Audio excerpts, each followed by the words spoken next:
Dear students, welcome to a new class. Today we shall be learning about the topic the gerund.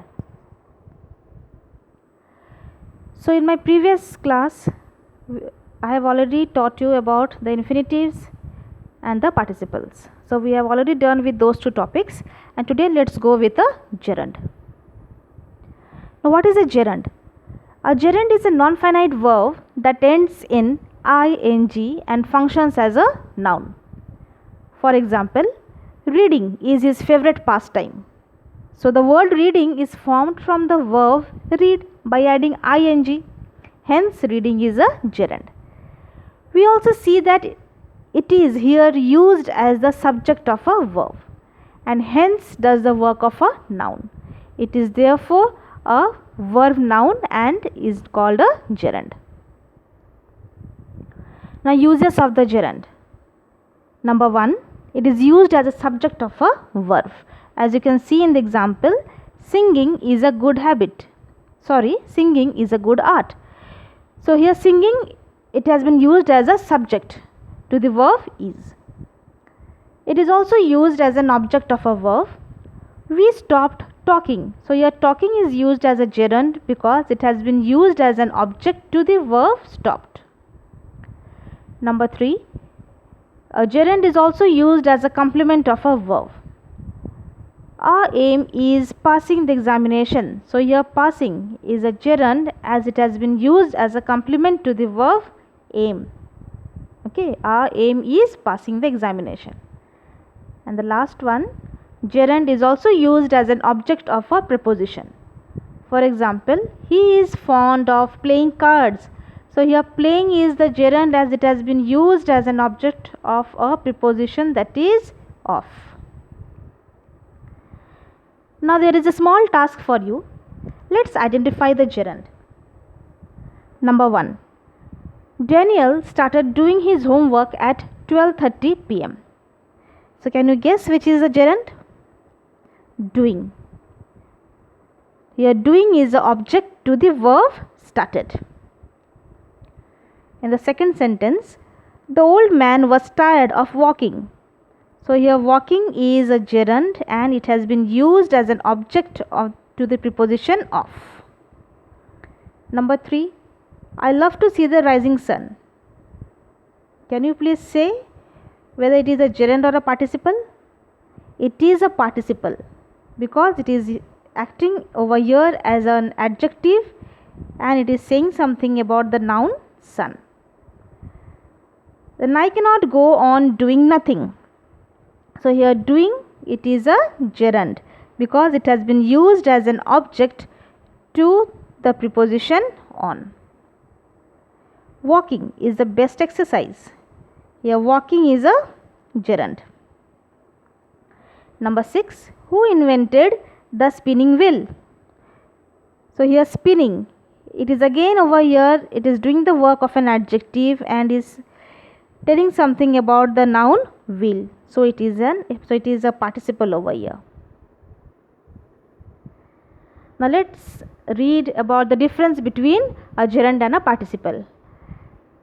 See, nouns are usually key components over here in a gerund, and taking the noun out of the sentence won't make any sense anymore.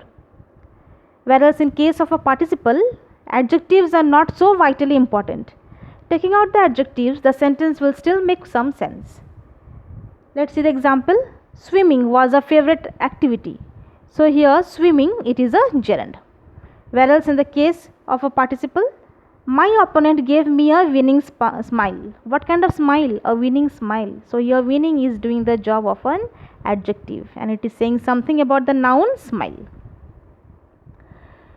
A gerund, it functions as a noun, and a participle, it functions as an adjective. Just look at the example. The howling of wolves frightened me. So here the howling, it is acting as a noun. Henceforth it is a gerund.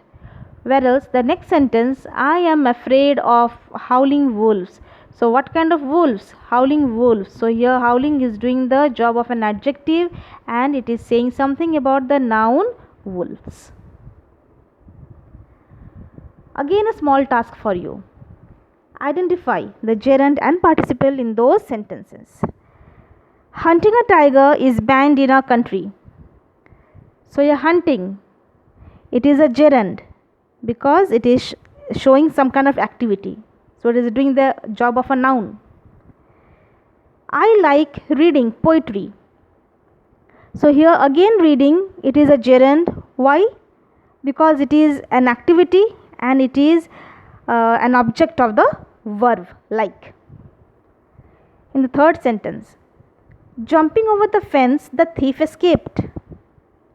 So jumping is a describing word which describes how the thief escaped. So here it is a participle. Praising all alike is praising none. So here praising, it is again a gerund over here because it is doing the work of a noun. Next, I saw the clown standing on his head. So here again standing, it is a participle because it is doing the work of an adjective and is describing the noun, that is clown. So here standing is a participle. Next sentence, hearing the noise I woke up. Again over here hearing, it is a participle. Why? Because it is an adjective and it tells something about I, what I was doing. Now similarities between a gerund and an infinitive. So as everything has been got cleared up to you. So both of them, the functions like a verb as well as of a noun. Both can be used as subject of a verb. As you can see to those two examples, cooking is an art and to cook is an art. So here cooking is a gerund, to cook is an infinitive. So both of them over here are doing it has been used as an subject of a verb.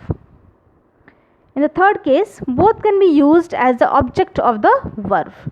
Continue working and continue to work.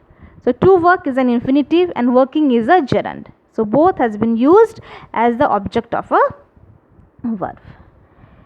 So this was all about the non-finite verbs. So children, you need to go through your book and try to solve all the exercises all of your own. Once the school reopens, we will discuss the answers with you in the class itself. Have a good day.